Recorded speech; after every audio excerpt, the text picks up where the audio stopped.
Welcome to this week's edition of the Weekly Travel Alert. I'm Steve Glenn. I'm Paul Glenn. Paul, today we get my Steve's annual top 12 hotel pet peeves. All right. Every year I put together a list of all the things that bug me with hotels. And this is one of our most popular weekly travelers. I get more people that write in and say, I agree with you here. What about this? They've actually sent in an extra 30 items that they've listed that we won't go through all of them today. This is everyone can relate with these. Yeah. I mean, I think that's why people get engaged. Is every time you go travel, there's something that annoys you regarding your hotel room. So I've been looking forward to this for a long time. You ready to go? Here's number one on this week's Weekly Traveler, which we're sponsored by Executive Travel, www.executivetravel.com. 38 years, Paul. Been doing it a long time. Been in the saddle. And every week on Tuesdays, the Weekly Traveler goes out to over 100,000 people. And you can go to executivetravel.com and sign up on the list to be one of the 100,001 people. There we go. Get the Weekly Traveler.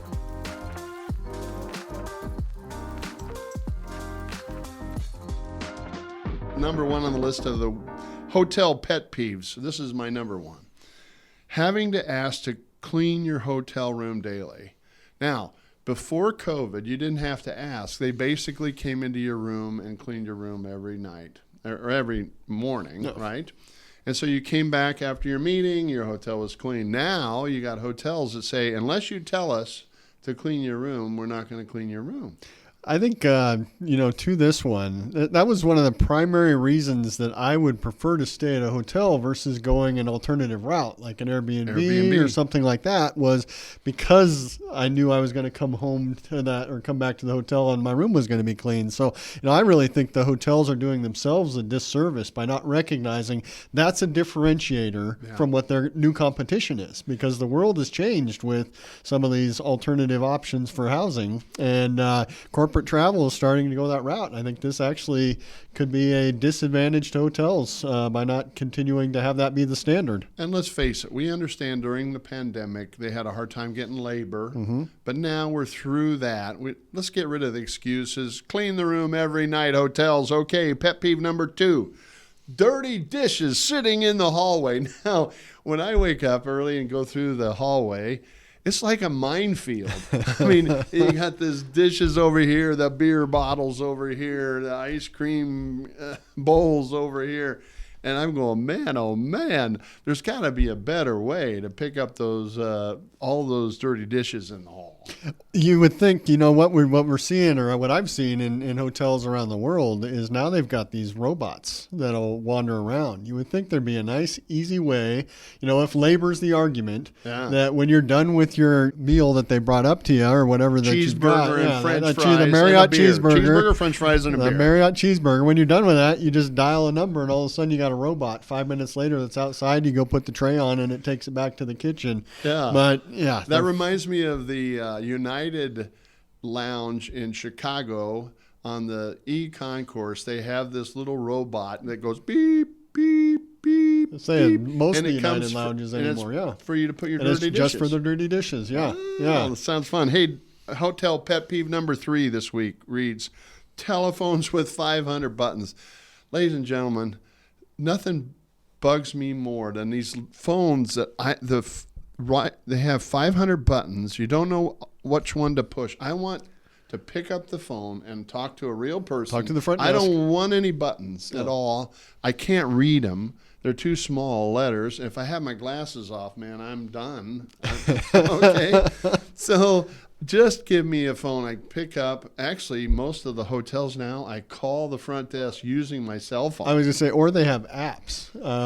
Marriott, I know they've got apps where if you're at a hotel, you can actually access a lot of what you need just from the hotel's app. So that's one of the things that I've noticed lately, whether it be a complaint, you got that noisy neighbor at midnight that's got his TV turned up to the top level or whatever it may be. But being able to get assistance via that app. All right, hotel pet peeve number 4 on this week's edition of the Weekly Travel Alert of my annual top 12 hotel pet peeves. I call this, Paul, the dirty dozen. Okay. So my hotel pet peeve number 4, not only following telephones with 500 buttons, how about alarm clocks with 500 buttons? I don't want to hear the bluebirds chirping to wake me up. I don't know if they should even have an alarm clock anymore. I think you get rid of the alarm clocks. Yeah. I think, you use your cell phone for that. If you're traveling, you have a cell phone. I mean, that's the reality is if you're sophisticated enough in this world that you're getting on an airplane anymore, you got to have that cell phone to be able to travel. So why would we need an alarm clock anymore? And I never check it before I go to sleep. And when I don't, I get that 5 a.m. The guy before you. The guy before me set it at 5 a.m. I never checked it. It goes off at 5 a.m. and I was going to sleep until 8 o'clock. Every time. Hey, that's the guarantee. Pet peeve number 5 is programmable thermostats. Paul, I don't want programmable thermostats. I want a button that goes warmer and a button that goes cooler. Up and down. And I want a fan that goes higher and a fan that goes lower. That's all I want. I don't want any fancy-pancy if it's cloudy and humidity or anything. And I want it to light up. I want the face to light up. And see what you're doing. So I don't have to take my cell phone and shine it into that LED that isn't working or something. Yeah. No, I think that's one where just make it simple. That's all we want. Make it simple. The next one is hotel pet peeve number 6, hotel shampoo bottles with letters too small to read without the glasses.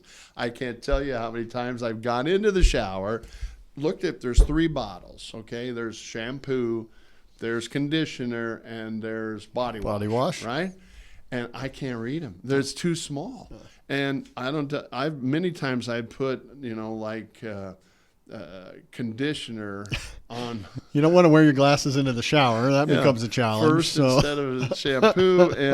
And now they have the bottles on the wall. Which I think makes it better because they're bigger bottles. They're bigger At least they're bigger bottles. Yeah. But then they have like French letters through like the top 2/3 and then the bottom it says in small shampoo.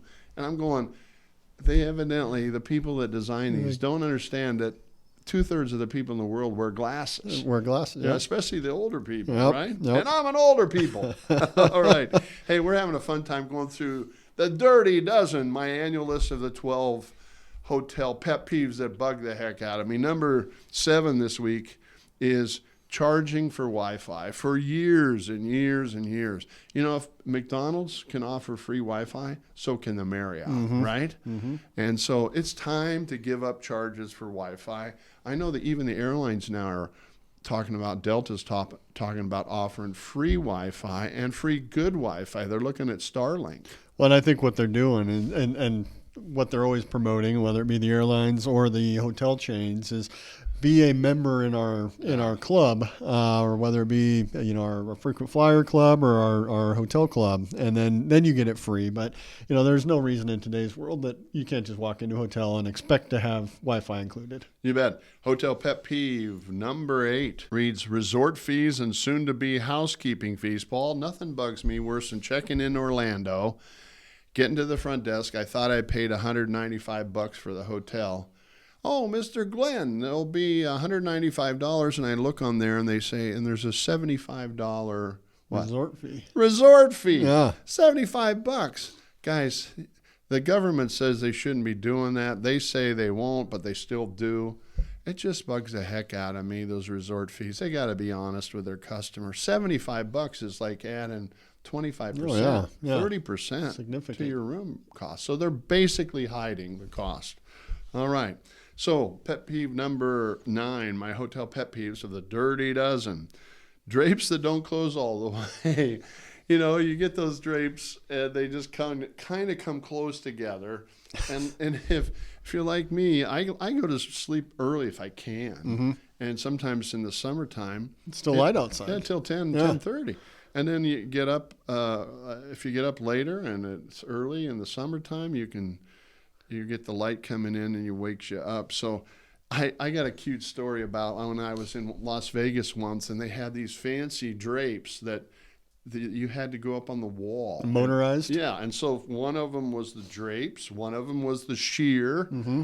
Okay, I never figured. It took me 3 days to figure out how to open the drapes, and I didn't. For some reason, I couldn't get the light on to that area, so I couldn't read it, couldn't see it, couldn't figure it out.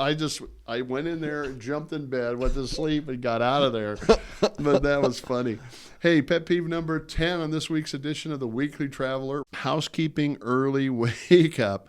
Nothing bugs me more than very few times do I want to sleep in, but sometimes I'll get in late on a late flight. I'll say, hey, I'll work all day, fly, I get in late, and then I'll sleep till 8 o'clock, 9 o'clock, and for my 12 o'clock meeting.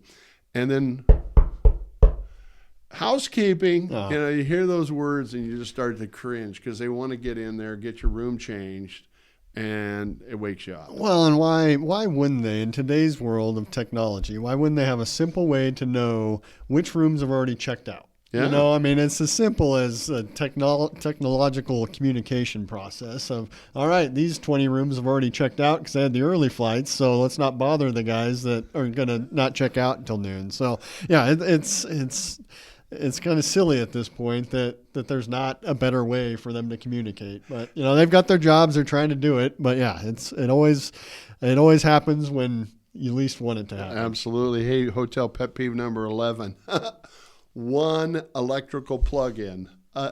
In today's world, I have like 4 things that need plugged in every time I go to a hotel room, and I'll find old hotels that don't have even one electric plug, or they don't have the USB USB or a plug-in, and so you have to run a cord clear to the other side of the bed or over by the desk. You got to put your phone, and oh my gosh, in the world today, they got to make it easy with a plug-in. Both sides of the bed have a USB plug-in. The USB is really the key anymore, especially when you're traveling internationally. Most everything can connect to that USB, except for maybe your computer or something like that. So being able to have that. The other one that gets me that kind of goes along these lines is when you are traveling internationally and you don't have the proper adapter. Yep. Yeah. So that's one thing.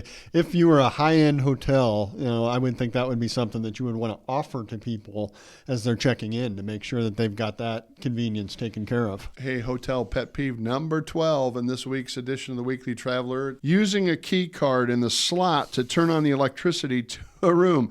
So, and I don't blame them. A lot of rooms have it now, so they want to save on electricity and utilities and the environment. So when you go in, you got to have a key card put in the slot to the electricity. Well, then if they only give you one card, then you got to remember it. You got to remember That's the problem. Remember it. You walk out. And so I've had more than one time that's. But I get it too regarding the green initiatives and all that stuff. But what really bothers me is, it's one thing when it's the lights. It's another thing when it's the air conditioning. So when you get into that room, it's warm. Yeah. And, that's one of the first things I'll take note of, especially if you're going to a warmer destination. Hey, we've got a bonus one. Number 13, Paul. I threw in a bonus. All right, 13. Okay, ready? Here we go. Hotel room card keys that don't work. I've had more than one time. I get in at 11:30 at night. I get my room key. They program it. Yep. I go up to the 12th floor, and I'm in room 1293. You just slucked your bag as far as you possibly could in this hotel. Mile. I get there. I'm exhausted. I put the key in the door, and I get the dreaded red light. Okay, the dreaded red light. So I then trudge down all the way to the front desk, and I say, my key doesn't work. Oh, I'm sorry, Mr. Glenn. Let me program that again. I say, no, this time you're coming up with me because I'm not going to walk down again. I'm not doing this again. Okay? Thank you. So I've had that happen, I don't know, a half dozen times. So I hope it gets better. Hopefully, yeah. Okay. Well, actually, that's again, going back to the apps. That's one of those things now with a lot of the nicer hotels. Yeah. You can get the keyless where it'll just read off of your phone. So, that's one thing to consider as you get those opportunities is to figure out how those apps work so you can get around those situations. Hey, I've got another bonus. More bonuses. Bonus number 14. This one gets me. Tissue flowers on the top of the Kleenex box in the bathroom, okay? Now, get this. I know that housekeeping wants to make a cool thing, and they want to make this little flower on the top of the Kleenex box, so you think, oh, isn't that cute, you know? Or they make the little pets, the towels, right, on your bed. But are you really going to use that Kleenex that they put their hands on? Right after they clean the toilet. Right after they clean the toilet. Right after they clean the That toilet. ain't going to happen. So first thing I do is rip all those out, throw them in the trash Wash can, your hands. Wash my hands and go for it. That's number 14. Hey, ladies and gentlemen, you've got to go see our list. I bet we've got 30 or 40 I bet there's at least 30 more, yeah. 30 more of Hotel Pet Peeves. Read them, weep, laugh, have fun with them. Send us your pet peeves. Send yours. Yeah, that's where the fun of this comes from. You bet. So we've all got these pet peeves when it comes to our hotel rooms. So we'd like to thank you for joining us this week on the Weekly Travel Alert. And this has been one I've been looking forward for a long time. Paul, if you'd tell us how to bing, bang, zing, and zoom. Of course. Please like, subscribe, share. Add any additional pet peeves for hotels into the comments below so we can get those added to the list for future. Also, go and check out, if you don't already get the Weekly Travel Alert, subscribe so you can see the other 30 that have been shared with us. Thank you for joining us. We'll see you next week.